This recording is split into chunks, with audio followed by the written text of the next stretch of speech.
S, ನೀವು ನೋಡ್ತಾ ಇದ್ದೀರಾ statenews.live. ನಾನು ಕಲಾನ್ವಿತಾ ಜೈನ್ ಕೆರ್ವಾಶೆ. ನನ್ನ ಜೊತೆ ಇದೀಗ very beautiful and very talented Tanisha Kuppanda ಅವರಿದ್ದಾರೆ. ಬನ್ನಿ ಅವ್ರ ಜೊತೆ ಮಾತನಾಡಿಸ್ತಾ ಹೋಗೋಣ. ಹಾಯ್, ಹೇಗಿದ್ದೀರಾ? ಹಲೋ, ಹೇಗಿದ್ದೀರಾ ನೀವು? ನಾನು ಸೂಪರ್ ಆಗಿದ್ದೀನಿ. ನಾನು ಸೂಪರ್ ಆಗಿದ್ದೀನಿ. K18 ಹೊಸ ಸಿನಿಮಾ ಇವತ್ತು ಮುಹೂರ್ತ ಬೇರೆ ಆಯಿತು. ಏನು ಹೇಳ್ತೀರಿ? ಏನು ಪಾತ್ರ ಅದು? ಪಾತ್ರದ ಹೆಸರು ಅಂಕಿತಾ ಅಂತ. K18 ಬಂದು ಒಂದು ರಾತ್ರಿಯಲ್ಲಿ ನಡೆಯುವಂತಹ ಒಂದು ಘಟನೆ. ಏನಂತಂದರೆ ಅದು ಒಂದೇ ಸೀಕ್ವೆನ್ಸ್ ಅಲ್ಲ, ಒಂದು ದಾರಿಯಿಂದ ಇನ್ನೊಂದು ದಾರಿಗೆ, ಅಂದರೆ ಒಂದು ಊರಿಂದ ಇನ್ನೊಂದು ಊರಿಗೆ ಹೋಗುವಂತಹ ಒಂದು ಕಾಡು ದಾರಿ. ಆ ಕಾಡು ದಾರಿನಲ್ಲಿ ಏನೇನು ಘಟನೆಗಳಾಗುತ್ತೆ ಅಲ್ಲಿ, ಕೆಲವ್ರಿಗೆ ಆಪತ್ತಿರುತ್ತೆ, ಕೆಲವ್ರಿಗೆ ಸರ್ವೈವ್ ಆಗ್ತಾರೆ. ಆ ಥರದೊಂದು ಸೀಕ್ವೆನ್ಸ್ನ ಇಟ್ಕೊಂಡು, ಆ್ಯಕ್ಚುಲಿ ನಿಜ ಘಟನೆ ಅಂತೆ, ಸೊ ಅದನ್ನು ಆಧಾರಿತವಾಗಿ ಇಟ್ಕೊಂಡು ಈ ಒಂದು ಸೀಕ್ವೆನ್ಸ್ನ ಮಾಡ್ತಾ ಇದ್ದಾರೆ. ಓಕೆ, ಈ ಹಿಂದೆ ಮಾಡಿರುವಂಥ ಸಿನಿಮಾಗಳಿಗಿಂತ ಇದು ಎಷ್ಟು ವಿಭಿನ್ನವಾಗಿದೆ? ಆ್ಯಕ್ಚುಲಿ ತುಂಬಾ ವಿಭಿನ್ನವಾಗಿದೆ. ಬಟ್ ಒಂದೇ ಒಂದು ಕಾಮನ್ ಆಗ್ತಾ ಇರೋದು ಏನಂತಂದರೆ, ಇವಾಗ ನಮ್ಮ ಕೋಣ ಸಿನಿಮಾದಲ್ಲಿ ಇಡೀ ಸಿನಿಮಾ ಒಂದೇ ಔಟ್ಫಿಟ್ ಇತ್ತು, ಈ ಸಿನಿಮಾದಲ್ಲೂ ಇಡೀ ಸಿನಿಮಾ ಒಂದೇ ಔಟ್ಫಿಟ್ ಇರುತ್ತೆ. ಸೊ ಅಂದರೆ ಒಂದು ಥರದಲ್ಲಿ ಪ್ರೊಡಕ್ಷನ್ ಕಾಸ್ಟ್ ಕಡಿಮೆ ಆದಂಗಿದೆ, ಇನ್ನೊಂದು ಥರದಲ್ಲಿ ನಮಗೆ ಕಂಟಿನ್ಯೂಟಿ ಮೇಂಟೈನ್ ಮಾಡೋದು ಕಷ್ಟ ಆಗಲ್ಲ. Because each time you change a new outfit, ಅದಕ್ಕೆ ಇಯರಿಂಗ್ಸಿಂದ ಹಿಡಿದು ಲಿಪ್ಸ್ಟಿಕ್ಕಿಂದ ಹಿಡಿದು ಶ್ಯಾಡೋಯಿಂದ ಹಿಡಿದು like everything you have to manage ಅನ್ನೋ ಥರ ಒಂದು ಕಂಟಿನ್ಯೂಟಿ. ಅಂದರೆ ಮೊದಲೆಲ್ಲ ಮಾಡಿರೋಂಥ ಪಾತ್ರಗಳು ಹಂಗೆ ಅಲ್ವಾ, ಲೈಕ್ ಒಂದು ದಿನದಿಂದ ಇನ್ನೊಂದು ದಿನಕ್ಕೆ ರೆಡಿ ಆಗೋದು ಚೇಂಜ್ ಆಗುತ್ತೆ. ಸೊ ಕಂಟಿನ್ಯೂಟಿ ಮೇಂಟೈನ್ ಮಾಡಬೇಕು, ಅವೆಲ್ಲ ರಿಸ್ಕ್ ಏನಿಲ್ಲ. ರೆಡಿ ಹೋಗು, ಡೈರೆಕ್ಟ್ ಶಾರ್ಟ್, ಆ ಥರ ಫೀಲ್. ಅಂದರೆ ಯಾವ ಸೀಕ್ವೆನ್ಸ್ಗೂ ಡೇ ಆಗಲಿ ನೈಟ್ ಆಗಲಿ ಯಾವ ಸೀಕ್ವೆನ್ಸ್ಗೂ ಲುಕ್ ಚೇಂಜ್ ಮಾಡುವಂಥ ಅವಶ್ಯಕತೆ ಇರಲ್ಲ, ಒಂದೇ ಥರ ರೆಡಿ ಆಗೋದು. ಸೊ ಟೆಕ್ನಿಕಲಿ ಟೈಮ್ ಕಡಿಮೆ ಹಿಡಿಯುತ್ತೆ. ಸೊ ಅದೊಂದೊಂಥರ ಅಡ್ವಾಂಟೇಜ್. ಇದೊಂದು ಮಾತ್ರ ಕಾಮನ್ ಆಗಿದೆ ನನಗೆ. ಓಕೆ, ಈಗ ಈ ಒಂದು ಪಾತ್ರ ಯಾವ ರೀತಿ ಜನಕ್ಕೆ ಹತ್ತಿರ ಆಗ್ಬೋದು ಅನ್ನುವಂಥದ್ದು ಒಂದು. ಇನ್ನೊಂದು, ಇತ್ತೀಚಿನ ದಿನಗಳಲ್ಲಿ ಸಿನಿಮಾ ನೋಡುವವರ ಸಂಖ್ಯೆ ಎಲ್ಲೋ ಕಡಿಮೆ ಆಗ್ತಾ ಇದೆ ಅಂತ ಹೇಳ್ತಾರೆ. ಸೊ ಈ ಸಿನಿಮಾ ಏನಾದರೂ ಫುಲ್ಫಿಲ್ ಆಗ್ಬೋದು ಅಂತ ಅನಿಸುತ್ತಾ? ಈ ಪಾತ್ರ ಪ್ರಾಬಬ್ಲಿ ಹತ್ತಿರ ಆಗೋಂಥವ್ರು ಯಾರೂ ಭೂಮಿ ಮೇಲೆ ಇರಲ್ಲ. ಸೊ ಹಾರರ್ ಕಾನ್ಸೆಪ್ಟ್ ಆಗಿರೋದ್ರಿಂದ ಈ ಸೀಕ್ವೆನ್ಸ್ ಹತ್ತಿರ ಅಂತಂದರೆ ಯಾರಿಗಾದ್ರೂ ಈ ಘಟನೆ ಗೊತ್ತಿರುತ್ತಲ್ಲ ಅವ್ರಿಗೆ, ಹೌದು, ಇವಾಗ ನಮ್ಮ ಪ್ರೊಡ್ಯೂಸರ್ ಸರ್ ಹೇಳಿದ್ರು, ಅದು ನಾನೆಲ್ಲೋ ಪ್ಯೂನಲ್ಲಿದ್ದಾಗ ಈ ಒಂದು ಘಟನೆ ನಡೆದಿತ್ತು, ನಮಗೆ ಗೊತ್ತಾಯಿತು ಅಂತ. ಆ ರೀತಿಯಾಗಿ ಆ ಏಜ್ ಗ್ರೂಪ್ನವ್ರಿಗೆ ಎಕ್ಸ್ಪೀರಿಯನ್ಸ್ ಆಗಿದ್ದರೆ ಅವ್ರು ಯಾರಾದರೂ ನೋಡಿದಾಗ ಓಕೆ ಇದು ನಮ್ಮೂರಲ್ಲಿ ಆಗಿತ್ತು ಅನ್ನೋ ಥರ ಅಂದ್ಕೊಳ್ಬಹುದು ಅಷ್ಟೇ. ಆ್ಯಂಡ್ ಬೇರೆ ಸಿನಿಮಾಗಳನ್ನು ಥಿಯೇಟ್ರಿಗೆ ನೋಡೋದ್ರ ಬಗ್ಗೆ ನೋಡಿದ್ರೆ ನನಗೆ ಕನ್ಫ್ಯೂಸ್ ಆಗಿಬಿಟ್ಟಿದೆ. ಏನಕ್ಕೆ ಅಂತಂದರೆ, ಎಷ್ಟೋ ಸಿನಿಮಾಗಳು ಥಿಯೇಟ್ರಿಗೆ ಬರಲಿ ಅಂತ ಅಂದ್ಬಿಟ್ಟು ಜನರಿಗೆ ಮುಟ್ಟಿಸುವಂತಹ ಪ್ರಯತ್ನ ಒಂದು ರಾಶಿ ನಡೀತಿರುತ್ತೆ. ಬಟ್ ಅದೇ ನಾನು ನಿನ್ನೆ ನಮ್ಮ ಡಿ ಬಾಸ್ ಅವರ ಕಲಾಸಿಪಳ್ಳಿಯಾಗೆ ಹೋದಾಗ ಜನ ತುಳುಕ್ತಾ ಇದ್ದಾರೆ. So like it's not actually about cinema ಹೇಗಿದೆ, ಸಿನಿಮಾ ಏನು ನಡೀತಾ ಇದೆ ಅನ್ನೋದು ನಮಗೆ ಡೌಟ್ ಆಗಿಬಿಟ್ಟಿದೆ. ಯಾಕಂದರೆ ಕಾನ್ಸೆಪ್ಟ್ ಓರಿಯೆಂಟೆಡ್ ಅಂತ ಒಬ್ಬರು ಮಾಡ್ತಾ ಇದ್ದೀವಿ, ಹೀರೋ ಓರಿಯೆಂಟೆಡ್ ಅಂತ ಒಬ್ಬರು ಮಾಡ್ತಾ ಇದ್ದೀವಿ, ಸ್ಟಾರ್ ಬೇಸ್ಡ್ ಅಂತ ಇನ್ನೊಂದು ಮಾಡ್ತಾ ಇದ್ದೀವಿ, ಕಥೆನೇ ಹೀರೋ ಅಂತ ಕೆಲವೊಂದು ಮಾಡ್ತಾ ಇದ್ದೀವಿ. ವೇರಿಯೇಷನ್ಸ್ ತುಂಬ ತೊಗೊಂಬರ್ತಾ ಇರೋದ್ರಿಂದ ಪ್ರಾಬ್ಲಿ ಆಡಿಯನ್ಸ್ ಕೂಡ ಕನ್ಫ್ಯೂಸ್ ಆಗ್ತಿದ್ದಾರೇನೋ ಅಂತ ನನಗೆ ಅನಿಸುತ್ತೆ. ಬಟ್ ನಿನ್ನೆ ನನಗೆ ಥಿಯೇಟ್ರು ಆ್ಯಕ್ಚುಲಿ ಊರ ಹಬ್ಬನಲ್ಲೂ ನಾನು ಹೋಗೋ ಅಷ್ಟೊತ್ತಿಗೆ ಹೌಸ್ಫುಲ್ ಅಂತ ಬೋರ್ಡ್ ಇಡ್ತಾಯಿದ್ರು. I was so happy because ನಾನು ನೋಡೇ ಇಲ್ಲ. ಅಂದರೆ ಮೀಡಿಯಾದಲ್ಲಿ ಯಾವುದಾದ್ರೂ ವೀಡಿಯೋಗಳನ್ನು ನೋಡಿರಬಹುದೇ ಹೊರತು ನನ್ನ ಲೈಫಲ್ಲಿ ನಾನು ಆ ಹೌಸ್ಫುಲ್ ಬೋರ್ಡ್ ನೋಡೇ ಇಲ್ಲ. ಸೊ ನಿನ್ನೆ ನನಗೆ ತುಂಬ ಖುಷಿ ಆಯಿತು. ಯಾಕೆ ಅಂತಂದರೆ ಊರ ಹಬ್ಬ ಬಂದು ಅವರ ಉಜ್ಜಿನಿ ಊರನ್ನ ರಿಲೇಟೆಡ್ ಆಗಿರೋದ್ರಿಂದ, ಆ ಜಾತ್ರೆ ಮಹೋತ್ಸವಕ್ಕೆ ಒಂದು 10 ಲಕ್ಷ ಜನ ಸೇರೋದ್ರಿಂದ ಅದರಲ್ಲಿ ಒಂದಷ್ಟು ಜನ ನಿನ್ನೆ ಥಿಯೇಟ್ರಿಗೆ ಬಂದಿದ್ದರು. I was very happy. So ಇದೇ ರೀತಿಯಾಗಿ ಎಲ್ಲ ಕನ್ನಡ ಸಿನಿಮಾಗಳು ಹೌಸ್ಫುಲ್ ಬೋರ್ಡ್ನ ನೋಡಲಿ ಅಂತ ಆಸೆ ಪಡ್ತೀನಿ ನಾನು. ಓಕೆ, ನೀವು ಕೂಡ ಬಿಗ್ ಬಾಸ್ ಒಳಗಡೆ ಹೋಗಿ ಬಂದವರು. ಸೊ ಆಫ್ಟರ್ ಬಿಗ್ ಬಾಸ್ ಹೇಗಿದೆ ನಿಮ್ಮ ಲೈಫ್ ಅಂತ? ತುಂಬ ಚೆನ್ನಾಗಿದೆ. ಆ್ಯಂಡ್ ಎಲ್ಲವೂ ಅಷ್ಟೇ, ನಮಗೆ ಯಾವುದೇ ಆಪರ್ಚುನಿಟಿ ಬಂದ್ರೂ ಕೂಡ ನಾವು ಹೇಗೆ ಯುಟಿಲೈಸ್ ಮಾಡ್ಕೊಳ್ತೀವಿ ಅನ್ನೋದ್ರ ಮೇಲೆ ನಮ್ಮ ಜೀವನ, ನಮ್ಮ ಕರಿಯರ್, ನಮ್ಮ ಲೇನ್ ನಿಂತಿರುತ್ತೆ. ಸೊ ಈ ಪ್ರತಿಯೊಂದು ಸಿನಿಮಾನು ನಮ್ಮನ್ನು ಯಾವುದು ಹುಡ್ಕೊಂಡು ಬರುತ್ತೆ, ನಮಗೊಂದು ಕಾಲ್ ಬಂದಿದೆ ಅಂದ್ರೂ ಕೂಡ ನಾವು ಅದಕ್ಕೆ ಆ ಸಿನಿಮಾಗೆ ಬೇಕು ಅಥವಾ ಆ ಸೀರಿಯಲ್ಗೆ ಬೇಕು, ಆ ಕಾನ್ಸೆಪ್ಟಿಗೆ ಬೇಕು ಅನ್ನೋದನ್ನು ನಾವು ಅರ್ಥಕೋಬೇಕು. ಸೊ ಪ್ರಾಬಬ್ಲಿ ನಾನು ಅದನ್ನು ತುಂಬ ಚೆನ್ನಾಗಿ ಅರ್ಥ ಮಾಡ್ಕೊಳ್ತೀನಿ ಅಂತ ಅಂದ್ಕೊಂಡಿದ್ದೀನಿ. ಯಾವಾಗ್ಲೂ ಸಕ್ಸಸ್ಫುಲ್ ಸಿನಿಮಾನೇ ಕೊಡ್ತೀವಿ ಅಂತ ಅಂದ್ಕೊಳ್ಳೋದು ಅಥವಾ ಬಾಕ್ಸ್ ಆಫೀಸ್ನಲ್ಲಿ ಸಖತ್ತಾಗಿ ಹಿಟ್ ಆಗುತ್ತೆ ಅಂತ ಅಂದ್ಕೊಳ್ಳೋದು ಭ್ರಮೆನೇ ಅನಿಸುತ್ತೆ. ಯಾಕೆ ಅಂತಂದರೆ ಯಾವುದಕ್ಕೂ ಸ್ಟೆಬಿಲಿಟಿ ಇಲ್ಲ ಇವಾಗ. ಸೊ ನಮ್ದು ಯಾವುದೋ ಒಂದು ಯಾವ ಪ್ರಯತ್ನ ಸಕ್ಸಸ್ಫುಲ್ ಆಗುತ್ತೋ, ದೇವ್ರು ಯಾವಾಗ ವರ ಕೊಡ್ತಾರೋ ಅದನ್ನು ನಾವು ತೊಗೊಳ್ಬೇಕಷ್ಟೇ. ಅಭಿಮಾನಿಗಳೂ ದೇವ್ರ ಥರನೇ ಆಗ್ತಾರೆ. ಸೊ ಅವರು ಯಾವಾಗ ನಮ್ಮನ್ನು ಬ್ಲೆಸ್ ಮಾಡ್ತಾರೋ ಆವಾಗ ನಮಗದು ಬಾಕ್ಸ್ ಆಫೀಸ್ ಹಿಟ್ ಅಂತ ಆಗುತ್ತೆ. ಈಗ ಕೆಲವೊಂದಿತ್ತು ಹೇಗೆ ಅಂತಂದರೆ ಈಗ ದರ್ಶನ್ ಸರ್ ಮಾಡ್ತಾ ಇದ್ದಾರೆ, ಸುದೀಪ್ ಸರ್ ಮಾಡ್ತಾ ಇದ್ದಾರೆ, ಮಾಲಾಶ್ರೀ ಮೇಡಮ್ ಮಾಡ್ತಾ ಇದ್ದಾರೆ ಅಂತಂದರೆ ಆ ಸಿನಿಮಾಗಳನ್ನು ರಿಲೀಸ್ ಮಾಡೋದಕ್ಕಿಂತ ಮುಂಚೆನೇ ಅದು ಹಿಟ್ ಅಂತ ಕನ್ಸಿಡರ್ ಮಾಡಬಹುದಾದಂತಹ ಸಿನಿಮಾಗಳು ಕೂಡ ಎಷ್ಟೊಂದು ಇದ್ವು, ನಾವು ಕಣ್ಣಾರೆ ನೋಡಿದ್ದೀವಿ. ಈಗಿನ ಪ್ರಪಂಚದಲ್ಲಿ ಈಗಿನ ಒಂದು ವಾಸ್ತವದಲ್ಲಿ ಅದಿಲ್ಲ. ಸೊ ಹಾಗಾಗಿ ನಾವು ಯಾವುದಕ್ಕೂ ಗ್ಯಾರಂಟಿಯಾಗಿ ಇದು ಮಾಡ್ಕೊಳಕ್ಕಾಗಲ್ಲ. ಸೊ ಬಿಗ್ ಬಾಸ್ ಒಂದು ವೇದಿಕೆ, ಅದನ್ನು ಅಲ್ಲಿ ನಾವು ಏನು ಮಾಡಿದ್ವಿ ಅನ್ನೋದಕ್ಕಿಂತ ಹೆಚ್ಚಾಗಿ ಹೊರಗಡೆ ಬಂದು ನಾವೇನು ಮಾಡಿದ್ವಿ ಅನ್ನೋದು ನಮ್ಮ ಕರಿಯರ್ಗೆ ತುಂಬಾ ಎಫೆಕ್ಟ್ ಆಗುತ್ತೆ ಅಂತ ನಾನು ಭಾವಿಸ್ತೀನಿ.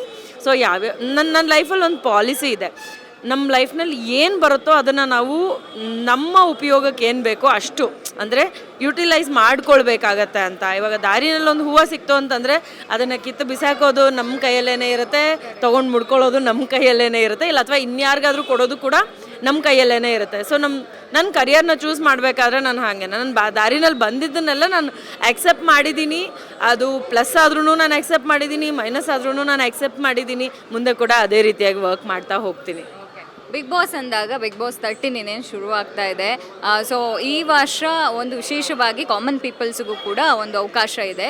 ತುಂಬ ಜನ ಅದನ್ನು ವಿಡಿಯೋ ನೀವು ನೋಡಿರ್ಬೋದು, ಸೋಷಿಯಲ್ ಮೀಡಿಯಾಗಳಲ್ಲಿ ವಿಡಿಯೋ ಮಾಡಿ ಹಾಕ್ತಾ ಇದ್ದಾರೆ. ನನಗೆ ಒಂದು ರಾಶಿ ಮೆಸೇಜ್ ಬರ್ತಾ ಇದೆ, ನೀವು ರೆಫರ್ ಮಾಡಿ ಅಂತ. ಅದು ಹಂಗೆ ವರ್ಕ್ ಆಗಲ್ಲ ಸ್ವಾಮಿ. ನಾನು ಅದೇ ಕ್ವಶನ್, ಯಾರಾದರೂ ನಿಮ್ಮ ಹತ್ರ ಕೇಳಿದ್ರಾ? ತುಂಬ ಜನ ಅಂದರೆ ನಾನು ಇನ್ಸ್ಟಾಗ್ರಾಮ್ ಓಪನ್ ಮಾಡಿದ್ರೆ ಸಾಕು, ಯಾವಾಗ ಪಬ್ಲಿಕ್ ಬರ್ಬೋದು ಅನ್ನೋಂಥ ಒಂದು ಸಣ್ಣ ಅನೌನ್ಸ್ಮೆಂಟ್ ಬಂತು, ಆ ಅನೌನ್ಸ್ಮೆಂಟ್ಗೆ ಕಲರ್ಸ್ ಪೇಜಿಗೆ ಎಷ್ಟು ಹೋಗಿದೆಯೋ ಇಲ್ಲೋ ಗೊತ್ತಿಲ್ಲ, ನನಗಂತೂ ಒಂದು ರಾಶಿ ಮೆಸೇಜ್ ಬರ್ತಾ ಇದೆ.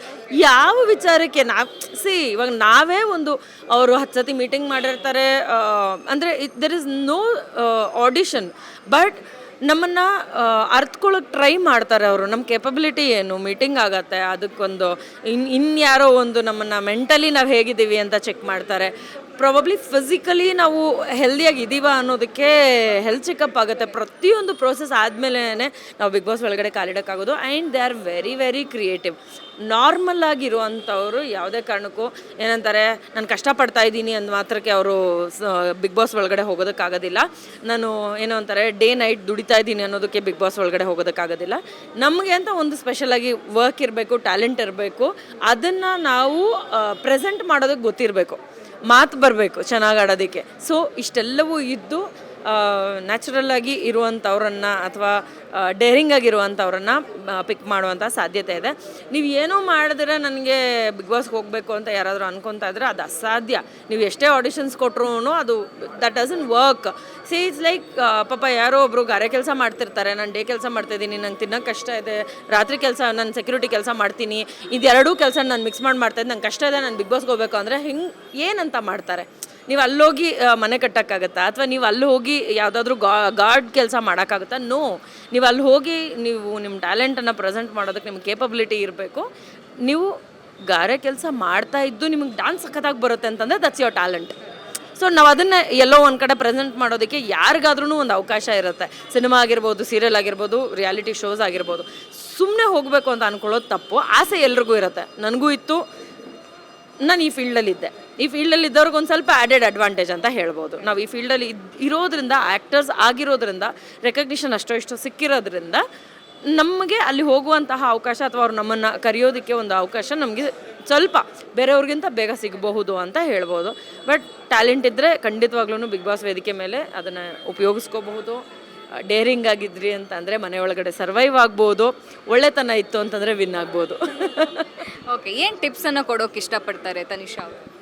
ಟಿಪ್ಸ್ ಅಂತ ಎಲ್ಲ ಏನಿಲ್ಲ, ಸಾಧ್ಯ ಆದಷ್ಟು ನಿಮ್ಮ ವ್ಯಕ್ತಿತ್ವನ ಬಿಟ್ಕೊಡದೆ ನಿಮ್ಗೆ ಏನು ಒಳ್ಳೇದು ಅನಿಸುತ್ತೋ ಅದನ್ನು ನೀವು ಮಾಡಿ, ಅಥವಾ ನಿಮ್ಗೇನು ಸರಿ ಅನಿಸುತ್ತೋ ಅದು ಬೇರೆಯವ್ರ ಕಣ್ಣಲ್ಲಿ ತಪ್ಪು ಆಗಿರ್ಬೋದು, ನ್ಯಾಚುರಲ್ ಆಗೂ ತಪ್ಪಿರ್ಬೋದು. ಬಟ್ ಸ್ಟಿಲ್ ನಿಮಗದು ಸರಿ ಅನಿಸಿದ್ಯಾ, ಯಾಕೆ ಸರಿ ಅನಿಸಿದೆ ಅದನ್ನು ಹೇಳುವಂತಹ ಪ್ರಯತ್ನ ಮಾಡಿದ್ರೆ ಪ್ರಾಬಬ್ಲಿ ಸರ್ವೈವಿಂಗ್ ನಿಮಗೆ ಅಂದರೆ ನಿಮಗೇನು ಅನಿಸ್ತಾ ಇದೆಯೋ ಅಥವಾ ನೀವು ನಿಮ್ಮ ಒಂದು ಬಿಹೇವಿಯರ್ನ ಚೇಂಜ್ ಮಾಡಿಕೊಂಡು ತಿದ್ಕೋಬೋದು. ಇಲ್ಲ ನೀವು ಹೇಳ್ತಾ ಇರೋದು ಸರಿ ಇತ್ತು, ಸುತ್ತ ಇರೋವಂಥ 4 ಜನ ತಪ್ಪಿದ್ರು ಅಂತಂದರೆ ಅವ್ರು ತಿದ್ಕೋಬೋದು.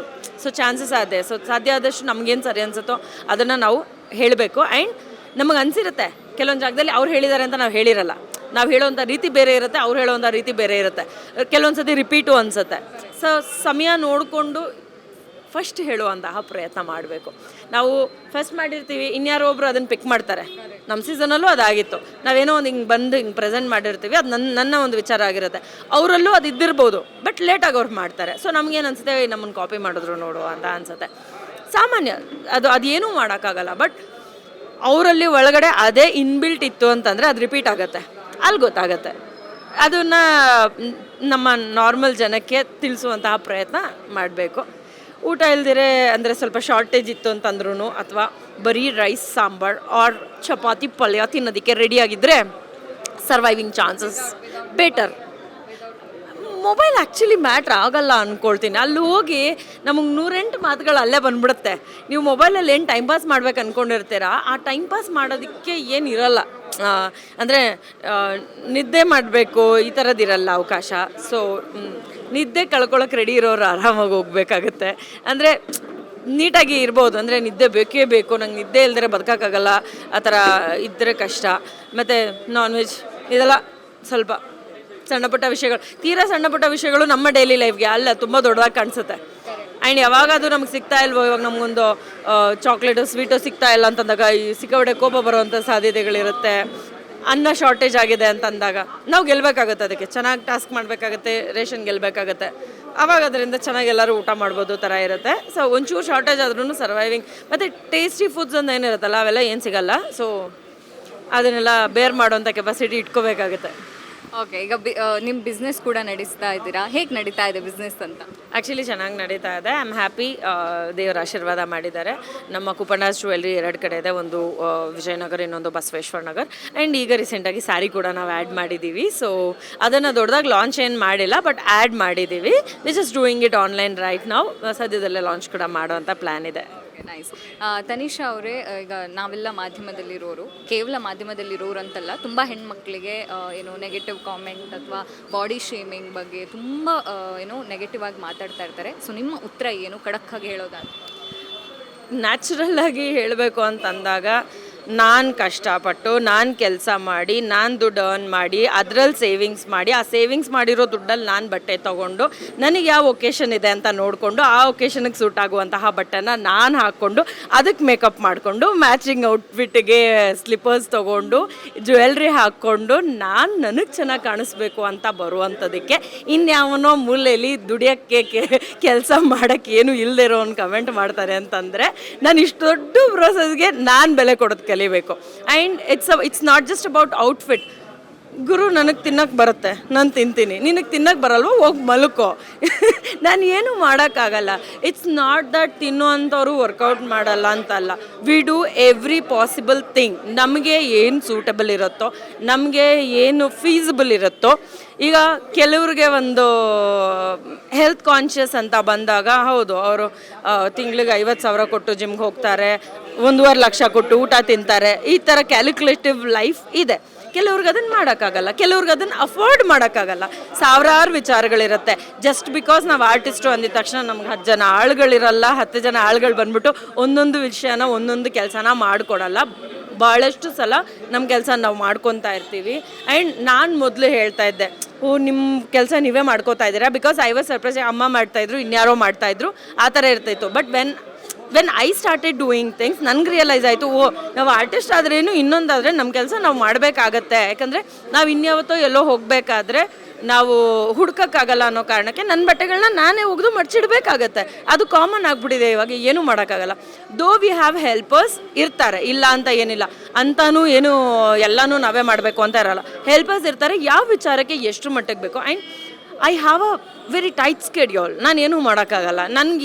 ನಾನು ಯಾವಾಗೋ 2 ಗಂಟೆಗೆ ಊಟ ಮಾಡಿರ್ತೀನಿ. ಅದನ್ನು ಮಾಡಲಿಲ್ಲ ಅಂತಂದರೆ ಮತ್ತೆ ಬೆಳಗ್ಗೆ ಎದ್ದು ನನಗೆ ಅರ್ಲಿ ಮಾರ್ನಿಂಗ್ ಪ್ರಿಪೇರ್ ಮಾಡ್ಕೊಳಕ್ಕಾಗಲ್ಲ. ಯಾವಾಗಲೂ ಫ್ರೂಟ್ಸ್ ತಿಂದು ಜೀವನ ಮಾಡೋಕ್ಕಾಗಲ್ಲ. ಆ್ಯಂಡ್ ಟೇಸ್ಟಿ ಫುಡ್ ನೋಡಿದಾಗ ನಾನು ತಿಂತೀನಿ, ನನಗಿಷ್ಟ, ನಾನು ಬದುಕೋದಕ್ಕೋಸ್ಕರ ತಿಂತೀನಿ. ಇನ್ಯಾವನೋ ನನ್ನ ನೋಡಲಿ ಅನ್ನೋದಕ್ಕೋಸ್ಕರ ನಾನು ತಿನ್ನಲ್ಲ. ಆ್ಯಂಡ್ ಹೌದು, ಕಮೆಂಟ್ಸ್ ಮಾಡೋರು ಕೇರ್ ಮಾಡಲ್ಲ ಅಂತ ಹೇಳ್ತೀನಿ ನಾನು. ಮ್ಯಾಟ್ರ್ ಆಗುತ್ತೆ. ಅವ್ರಿಗೆಲ್ಲೋ ನೋತಿರುತ್ತೆ ಪಾಪ, ಅವ್ರು ಹಾಸ್ಪಿಟ್ಲಿಗೆ ತೋರಿಸ್ಕೊಳ್ಳೋಕೆ ಯೋಗ್ಯತೆ ಇರಲ್ಲ, ಬಂದ್ಬಿಟ್ಟು ಇಲ್ಲಿ ಚುಚ್ಕೊಂಡು ಕಮೆಂಟ್ ಮಾಡ್ತಿರ್ತಾರೆ.